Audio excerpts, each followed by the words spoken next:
Okay. నేను కొద్దిసేపు రెండో ప్రపంచ యుద్ధానికి కొన్ని కారణాలు వివరిస్తాను మీకు. అందాక దుర్గాప్రసాద్ తర్వాత కంటిన్యూ చేస్తాడు. తను ఐక్యరాజ్య సమితి గురించి చెప్తానన్నాడు కదా! సో, ఈలోగా రెండో ప్రపంచ యుద్ధం 1939 సెప్టెంబర్ సార్ ఐక్యరాజ్య సమితి కాదు సార్, నానాజాతి సమితి అండి. నానాజాతి సమితి కదా చెప్తానన్నావు. ఓకే. అలాగే. ఓకే. అయితే 1939 సెప్టెంబర్ 1న హిట్లర్ పోలాండ్ మీద దాడి చేయడంతో కదా రెండో ప్రపంచ యుద్ధం ప్రారంభమైందని చెప్పాను.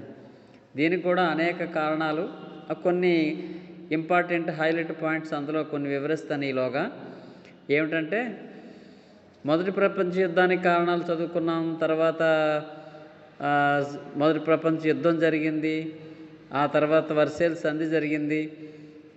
ఈ మధ్యకాలంలో అంటే మొదటి ప్రపంచ యుద్ధానికి రెండో ప్రపంచ యుద్ధానికి మధ్యకాలంలో అనేక సంఘటనలు జరిగాయని చెప్పాను.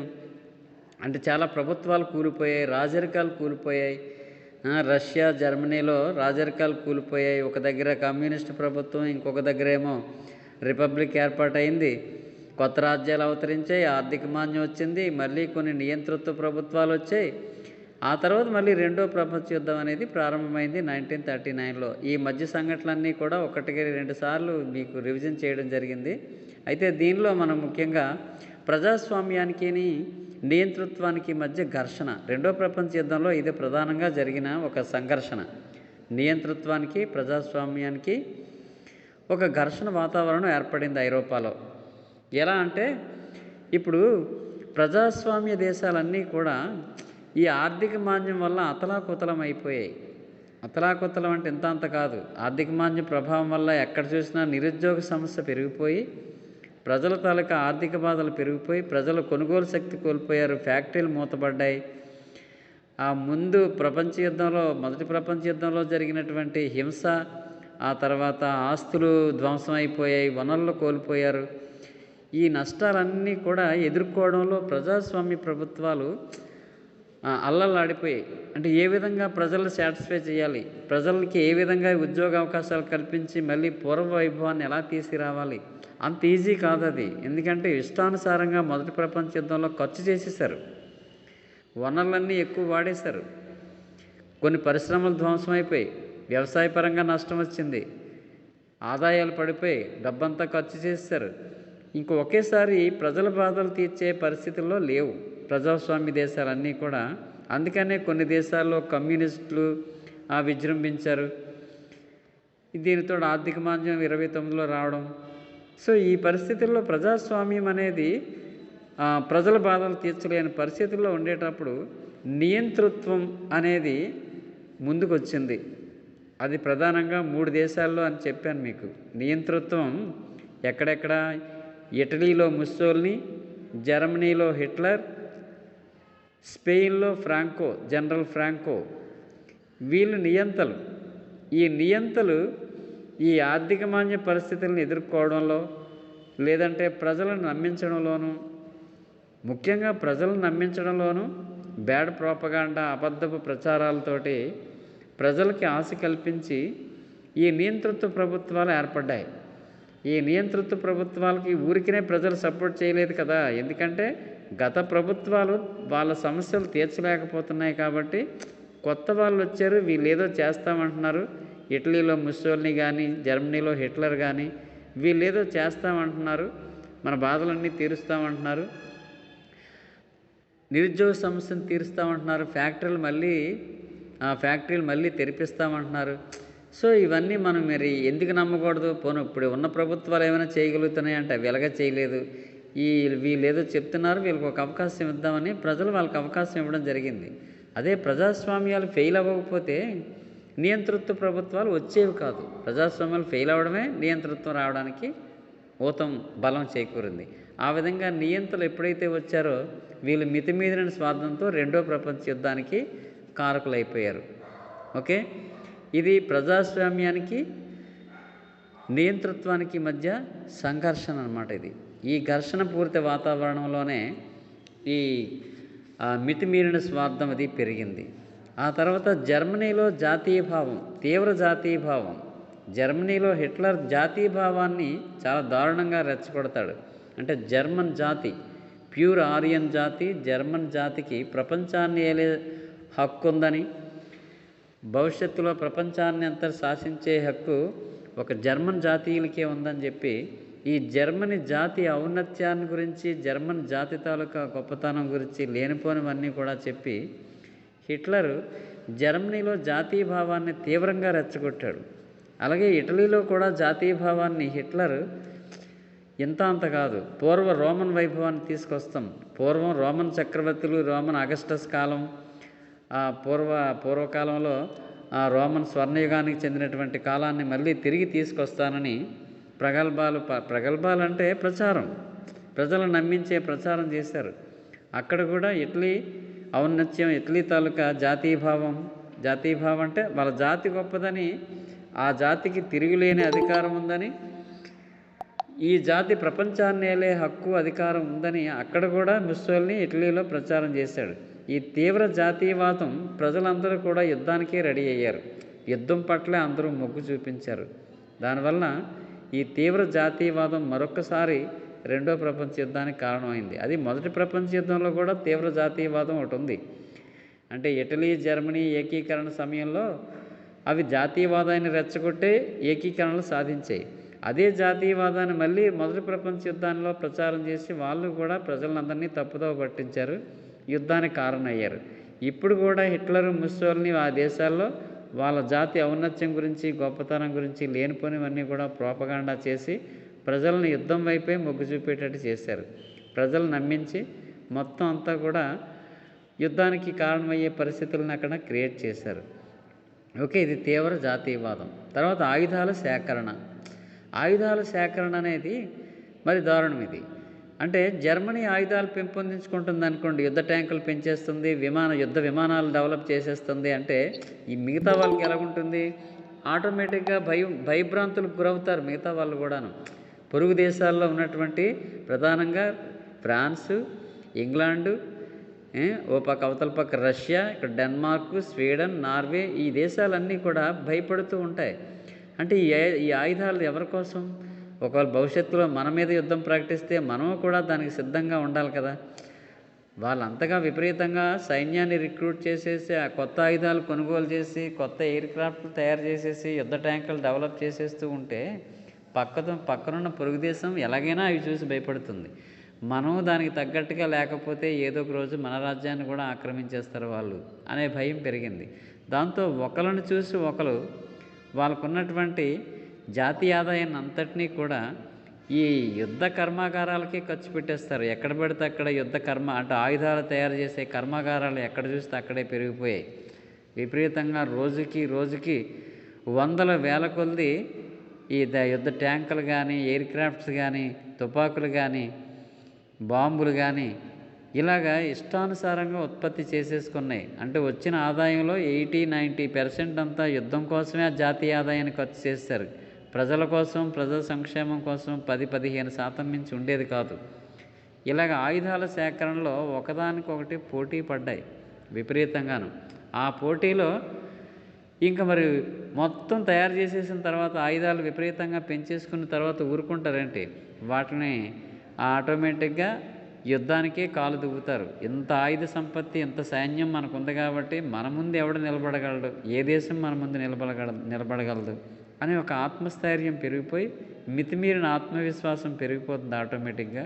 వాళ్ళ ఆయుధాలు వాళ్ళ సైన్యాన్ని, వాళ్ళ ఆయుధాలను చూసి వాళ్ళకే ఆత్మవిశ్వాసం పెరిగి పొరుగు రాజ్యాల మీదకి కాలు దువ్వుతారు. అదే పరిస్థితులు ఈ ఆయుధాల కోసం ఈ సేకరణ ఇవన్నీ కూడా ఈ మళ్ళీ రెండో ప్రపంచ యుద్ధానికి ఇవి కారణం అవుతాయి. తర్వాత ఆర్థిక మాంద్యం ఎలాగో చెప్పాను. అసలు ఆర్థిక మాంద్యమే రాకుంటుంటే ఈ నియంత్రణలు వచ్చేవాళ్ళు కాదు. ఆర్థిక మాంద్యం రావడం వల్లే ఈ నియంతృత్వ ప్రభుత్వాలు రావడం, వీళ్ళందరూ రెచ్చగొట్టి జాత్యహంకారాన్ని రెచ్చగొట్టడం, తర్వాత పొరుగు రాజ్యాల మీద ఆక్రమణకు దిగడం, మితిమీరిన స్వార్థం ఈ నియంత్రణలకే ఉంటుంది. ఈ నియంతృత్వాలు రావడానికి కారణం ఒక విధంగా ఆర్థిక మాంద్యమే రాకుండా ఉంటే నిరుద్యోగ సమస్య అంత పెరిగేది కాదు, ప్రజల తాలూకా బాధలు అంతగా పెరిగేవి కాదు, ప్రజా సమస్యలు అంత పెరిగేవి కాదు. జాతీయ ఆదాయాలు 50% పడిపోయాయి అన్ని దేశాల్లో కూడా, ఐరోపా దేశాల్లో.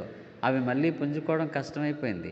ఈ పరిస్థితులను అవకాశంగా తీసుకునే కదా మాకు అధికారం ఇస్తే మేము మొత్తం మిమ్మల్ని అందరినీ అందలం ఎక్కిస్తాం, మీకంతా కూడా ఈ జర్మనీ లేదా ఇటలీ ఈ దేశాలు ప్రపంచాన్ని ఏలే దేశాలు ఇవి, మాకు అవకాశం ఇస్తే మీకు నిరుద్యోగ సమస్య ఉండదు, పేదరికం ఉండదు, అంతా సుఖమే, అంతా వైభోగమే, అత్యున్నతమైన స్థితికి తీసుకెళ్తామని అలా ప్రచారం చేయగలిగారు, ప్రజలు నమ్మగలిగారు. ఈ ఆర్థిక మాంద్య ప్రభావం వల్లనే విపరీతంగా అక్కడ ఫ్యాక్టరీలు మూతపడిపోవడం, నిరుద్యోగ సమస్య పెరిగిపోవడం, నిరుద్యోగులు ఏమో కొనుగోలు శక్తి కోల్పోవడంతో మరింత పేదరికం పెరగడం, దీన్ని అవకాశంగా తీసుకోవడం వల్లనే వీళ్ళు వచ్చారు. ఆర్థిక మాంద్యమే అతలాకుతలం చేసేసి ప్రజాస్వామ్యాలు వీక్ చేసి చెప్పుకున్నాం కదా. ఇదే ఆర్థిక మాంద్యం కింద మరో సైడ్ హెడ్డింగ్ పెట్టుకుంటాం.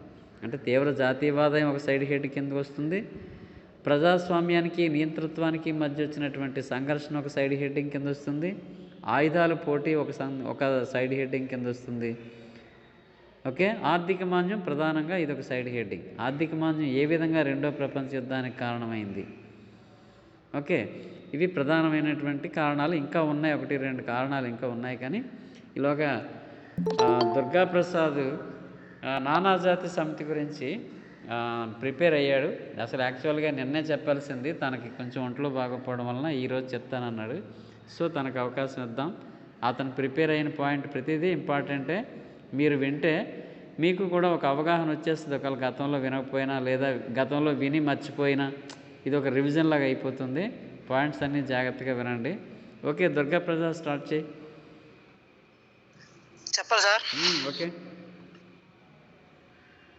వుడ్రో విల్సన్ 14 సూత్రాల్లో చివరి సూత్రమైన నానాజాతి సమితి పారిస్ శాంతి సమావేశాలు అంగీకరించబడిన తర్వాత 1920 జనవరి 10 స్విట్జర్లాండ్లో జెనీవా కేంద్రంగా నానాజాతి సమితి ఏర్పడింది.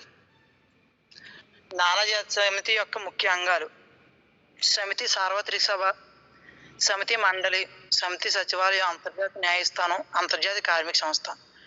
నానాజాతి సమితి యొక్క ముఖ్య లక్ష్యాలు: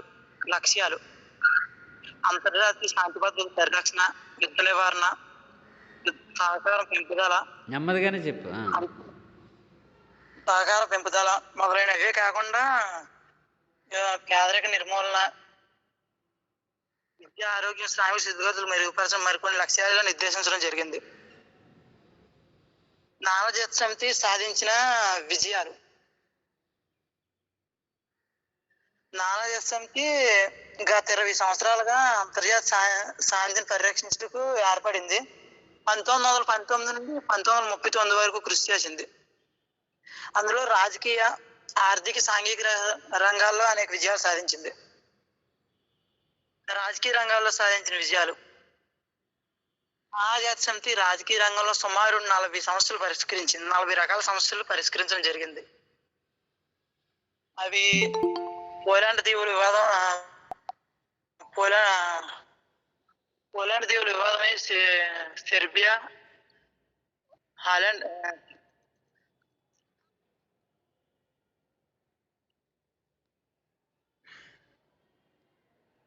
గ్రీసు, చెకోస్లోవేకియా, సెర్బియాల మధ్య సమస్యను, గ్రీసు, ఇటలీ మధ్య సమస్యను, అమెరికా, జర్మనీ, ఐర్లాండ్,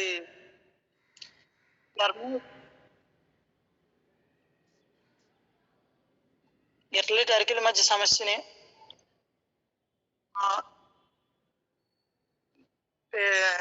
మొదలైన సమస్యలు పరిష్కరించింది. సాంఘిక రంగంలో యుద్ధం వల్ల నష్టపోయిన ఆస్ట్రియా హంగరీ ప్రాంతాలను కాపాడింది దేశంలో. తర్వాత యుద్ధం వల్ల నష్టపోయిన అల్పసంఖ్యాక వర్గాల వారు రక్షణ కల్పించింది. వెనకబడిన ప్రాంతాలకు కృషి చేసింది. సాంఘిక రంగాల్లో విజయాలు: విద్య, వైద్య రంగాల్లో అభివృద్ధి కృషి చేసింది. తర్వాత ప్లేగులు, కలరా మొదలైన వ్యాధులు అరికట్టడానికి కృషి చేసింది. మరియు మొత్తపైన అక్షరాభావాన్ని నివారించింది. నిరక్షరాస్యత నిర్మూలనకు ఎంతగానో కృషి చేసింది. తర్వాత నానాజాతి సమితి విఫలం. నానాజీ సమితి చిన్న చిన్న సంస్థలు, రాజ్యాల మీద సమస్యలు పరిష్కరించింది, కానీ అగ్రరాజ్యాల దురాకును అరికట్టలేకపోయింది. ఉదాహరణకు జపాన్ మంచూరియాలను ఆక్రమించినప్పుడు స్పెయిన్ లో జరిగిన అంతర్యుద్ధాన్ని నివారించలేకపోయింది. అదేవిధంగా హిట్లర్ తన పొరుగు రాజ్యాలైన ఆస్ట్రియా, పోలాండ్, జెకోస్లోవేకియాను ఆక్రమించినప్పుడు సమితి ఏమి చేయలేకపోయింది. అదేవిధంగా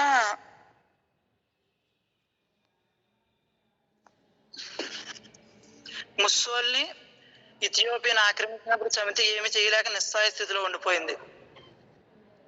దీనికి తోడు అసంరాల సమితి ఏర్పడ్డ ముఖ్య కారణమైన అసంరాలు సమితిలో చేరకపోవడం. అసంరాలు అంటే అమెరికా సంయుక్త రాష్ట్రాలు అలాగుంది. ఓకే. అమెరికా సంయుక్త రాష్ట్రాలు సమితిలో చేరకపోవడం వల్ల సమితి ఇంకా వైఫల్యం కారణమైంది. వైఫల్య కారణాలు అగ్రరాజ్యాల వైఖరి. అగ్రరాజ్యాలు ఈ విధంగా వైఖరి ప్రదర్శించింది. జర్మనీ వైఖరి. హిట్లర్ నాజీ నియంతృత్వాన్ని 1933లో స్థాపించాడు. ఆ తర్వాత హిట్లర్ అధికారంలోకి వచ్చిన తర్వాత జర్మనీ నానాజాతి సమితి నుండి, నిరాయుధీకరణ నుండి ఆయుధాలు తయారు చేసి పోలాండ్, సెర్బియా, చెకోస్లోవేకియా ప్రాంతాలను ఆక్రమించి రెండవ ప్రపంచ యుద్ధాన్ని ప్రారంభించింది. అమెరికా వైఖరి. నానాజాతి సమితి విఫలమవడానికి సాధారణంగా అమెరికా కారణం కాదు సార్, కాకపోతే కారణమైందండి. నానాజాతి సమితి ఏర్పడే ముఖ్య కారణం వుడ్రో విల్సన్. అతను నానాజాతి సమితి తండ్రి వంటి వాడిగా పేర్కొన్నారు. అయితే నానాజాతి సమితి వుడ్రో విల్సన్ వర్ష సంధి రూపొందించారు కదా, అది అమెరికా విదేశాంగ విరుద్ధంగా ఉందండి. అందువల్ల అమెరికా నానాజాతి సమితిలోని సభ్యత్వం పొందలేదు. ఇరాన్ వంటి దేశాలు అగ్రరాజ్యాలు ఈ నానాజాతి సమితిపై దురాక్రమణ చేసినప్పుడు సహాయ సహకారాలు అందించలేదు. ఈ విధంగా పరోక్షంగా అమెరికా నానాజాతి సమితి వైఫల్యం అవడానికి కారణమైంది. ఫ్రాన్స్ వైఖరి. ఫ్రాన్స్ ప్రపంచ ముఖ్యంగా భావించింది. అందువల్ల మొదటి ప్రపంచ యుద్ధంలో విపరీతంగా ఆర్థికంగా నష్టపోయింది కనుక తన భవిష్యత్తు తన భద్రత వరకు ఇతర దేశాలతో సైనిక సంధులు చేసుకుంది. దీనికి తోడు అగ్రరాజ్యాల దురాక్రమణ అరికట్టకపోగా తృప్తిపరిచే విధానాలు అమలుపరచడం ద్వారా నానాజాతి వైఫల్యం కారణమైంది. రష్యా వైఖరి. రష్యా దాన్ని ఘనంగా చూడటం, అంటరాని దేశంగా చూసి ఇది 1934లో నానాజాతి సమితిలో అయితే నానాజాతి సమితిలో చేరిన తర్వాత నానాజాతి సమితి విధానాలకు విరుద్ధంగా కొన్ని ప్రాంతాలు ఆక్రమించడం జరిగింది. అందువల్ల ఇది సభ్యత్వం నానాజాతి సమితి బహిష్కరించింది. ఆ సమితి నుండి ఈ రష్యాను వైదొలిగినట్టు తీసివేసింది. అదేవిధంగా 1929-39లో జరిగిన ఆర్థిక మాంద్యం ఐరోపా ఆర్థిక వ్యవస్థను అతలాకుతలం వచ్చింది. దీన్ని ఆసరాగా తీసుకొని జర్మనీలో ప్రభుత్వాలు ఏర్పాటు చేశారు. ఈ విధంగా అంతర్జాతీయ శాంతిని నెలకొల్పడంలో యుద్ధం నివారించడం నానాజాతి సమితి విఫలమైంది.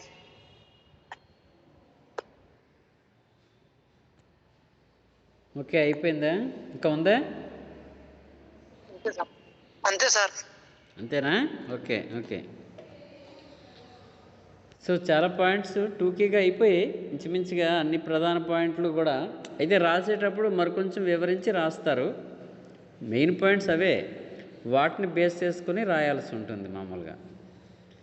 ఇప్పుడు ఉదాహరణకి నువ్వు చెప్పినట్టుగా వుడ్రో విల్సన్ అమెరికన్ ప్రెసిడెంట్ 14 సూత్రాలు ప్రతిపాదించి ఆ 14 సూత్రాల్లో ప్రపంచ శాంతి కొరకు ఒక సంస్థ ఉండాలని సూచించాడు.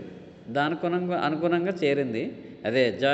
దానికి అనుగుణంగా నానాజాతి సమితి స్థాపన జరిగింది. 1920లో స్థాపించారు. అయితే అక్కడ అమెరికాలో పరిస్థితి ఏం జరిగిందంటే అక్కడ 2 సభలు ఉంటాయి. కాంగ్రెస్ ఎగువ సభ ఒకటి, పీపుల్స్ రిప్రజెంటేటివ్ బాడీ ఇంకోటి ఉంటుంది. 2 సభలు ఉంటాయి. అందులో కాంగ్రెస్దే పైచేయి. అక్కడ కాంగ్రెస్ నానాజాతి సమితిలో చేరడానికి తిరస్కరించింది. అంటే కాంగ్రెస్లో అతను ఈ తీర్మానాన్ని పెట్టినప్పుడు ఎగువ సభ అయినటువంటి అమెరికన్ కాంగ్రెస్ తిరస్కరించింది ఆ తీర్మానాన్ని. ఎప్పుడైతే తిరస్కరించిందో ఆ బిల్లు ఫెయిల్ అయింది. దాంతో అమెరికా మరి చేరడం మానేసింది. చేరడం మానేయడంతో జనరల్గా నానాజాతి సమితి అనేది బలహీనపడింది. ఎందుకంటే మొదటి ప్రపంచ యుద్ధంలో మరి అమెరికా చేరిన తర్వాతే కదా వీళ్ళ బలం పెరిగింది. 1917లో అమెరికా మిత్రరాజ్యాల వైపు చేరడం వల్ల విజయం వీళ్ళని వరించింది. చాలా ఫాస్ట్గా యుద్ధం ముగింపు జరిగింది.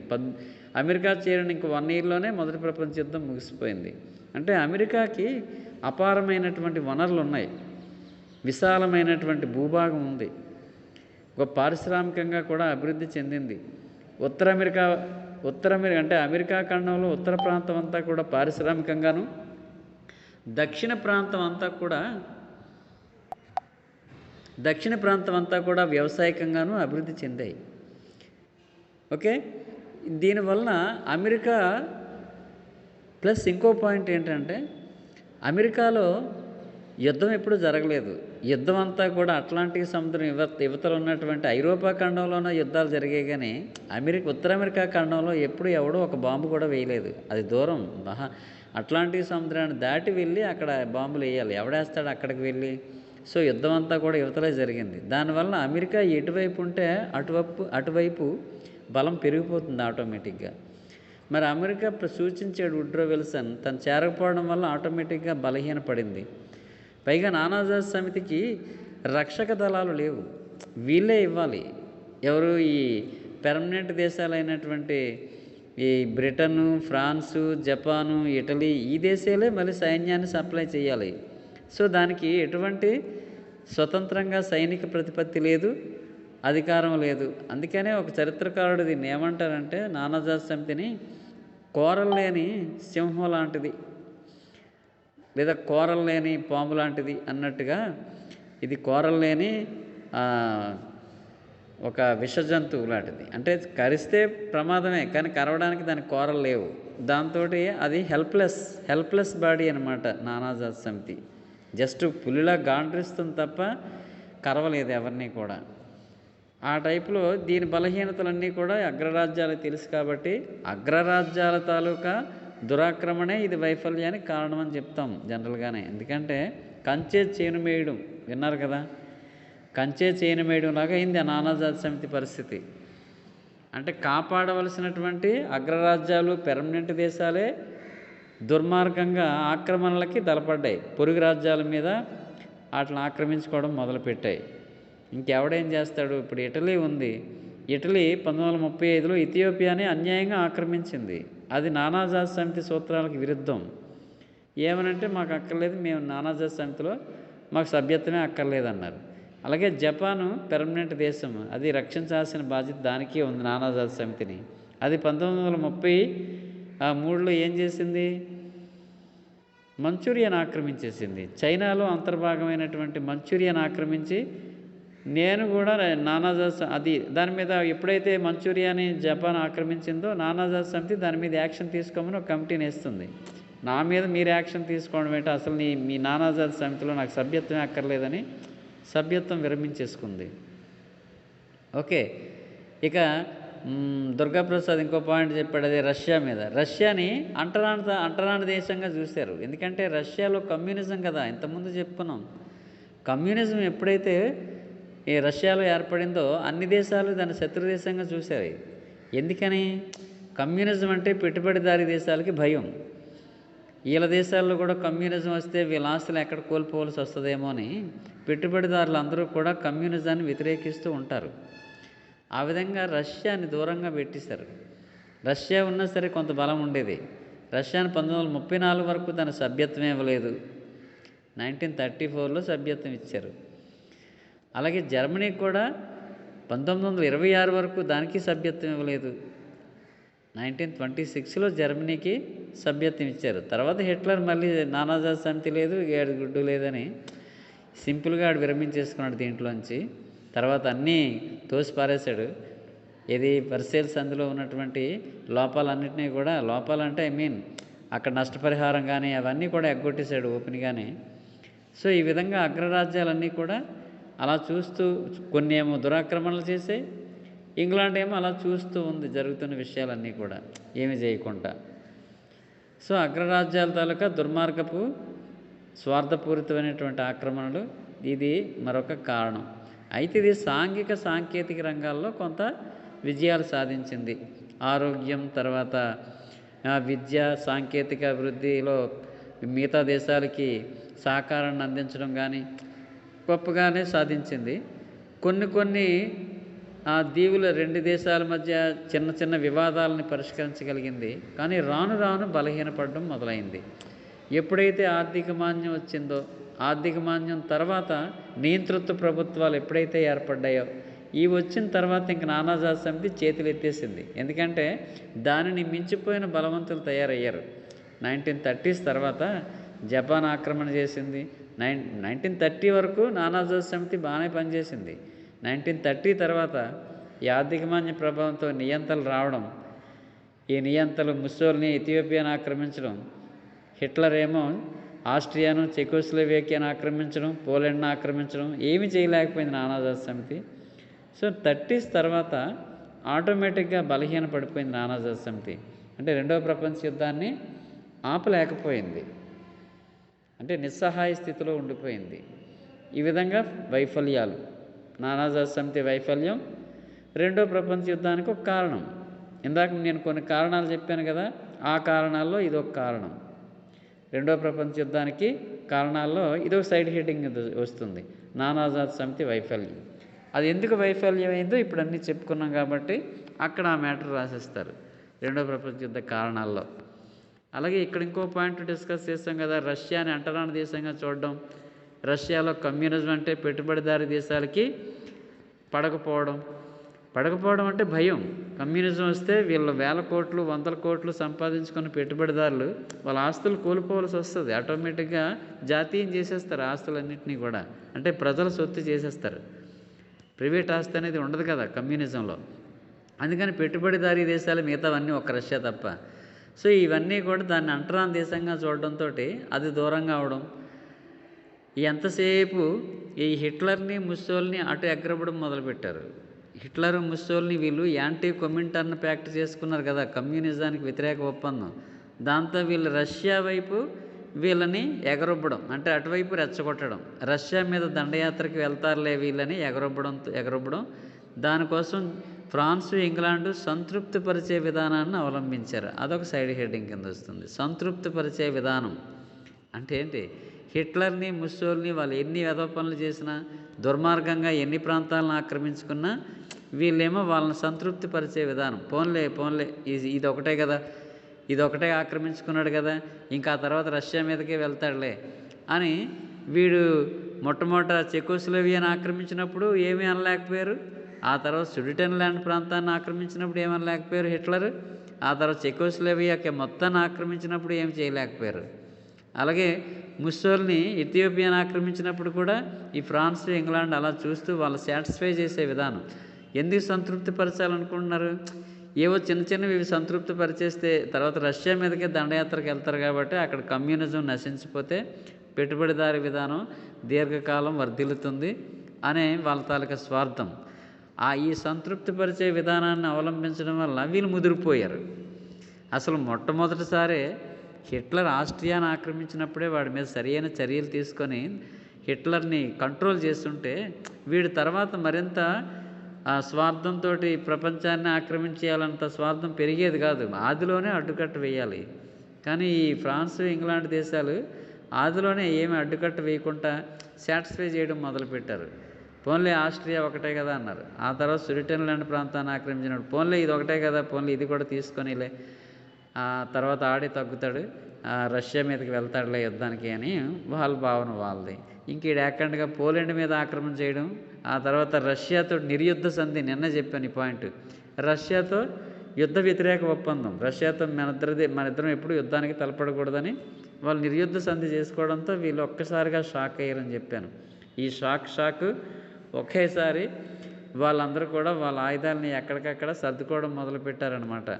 రెడీ అయిపోయారు యుద్ధానికి. ఇంకా తప్పదు, వీడు ప్రపంచ యుద్ధానికి రెడీ అయ్యారు. ప్రపంచాన్ని ఏదో ఆక్రమించేయాలనే స్వార్థం ఈ హిట్లర్కి ముస్సోలిని పెరిగినట్టుంది. మనం చాలా జాగ్రత్తగానే ఇమ్మీడియట్గా అయినా సరే వనరులన్నీ సమకూర్చుకొని రాత్రికి రాత్రి యుద్ధ ప్రాతిపదిక మీద మనం కూడా అన్నీ రెడీ అవ్వాలి. అన్ని రకాల ఆయుధాలని వాళ్ళకి తగ్గట్టుగా వాళ్ళకి ధీటుగా మనం తయారైపోవాలని ఇంగ్లాండ్, ఫ్రాన్స్ అప్పటికప్పుడు షాక్ అయ్యి రెడీ అవుతారనమాట. సో ఇది ఒక కారణం. అంటే రష్యాకి వ్యతిరేకంగా ఈ పెట్టుబడిదారీ దేశాలన్నీ కూడా దాన్ని అంటరాని దేశంగా చూడడం కూడా రెండో ప్రపంచ యుద్ధానికి కారణాల్లో అది చెప్పుకోవాలి. అలాగే సంతృప్తి పరిచే విధానం కూడా రెండో ప్రపంచ యుద్ధానికి కారణం. ఇంకా ఆయుధాల సేకరణ, ఆయుధాల పోటీ. ఆయుధాల సేకరణ అనుకుంటా ఆయుధాల పోటీ అంటే ఒక్కొక్క దేశం ఆయుధాలను సమకూర్చుకోవడంలో పోటీపడి మరింత పెంచుకున్నాయి.